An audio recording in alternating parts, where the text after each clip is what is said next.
Hi there, this is Chris from Jestik. We're going to look at your coffee menu and do something a little different where we're going to make a cold brew coffee using the aerator container. As you can see, it's got a slightly different blade. There's no sharp edges in there. The whole point of this is to put volume into whatever you're adding in here. What we're going to do to start with is put 150 ml of skim milk. Semi-skim will work as well.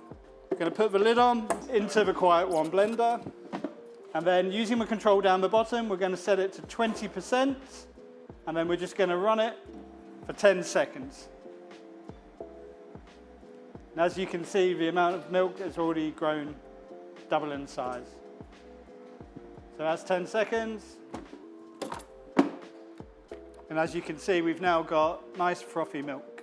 So what we'll do is we'll make a quick cold brew, or a cold brew we've already made. Add the ice, coffee. And then we're going to pour in our whipped up milk. And then just to finish it off, a little bit of chocolate.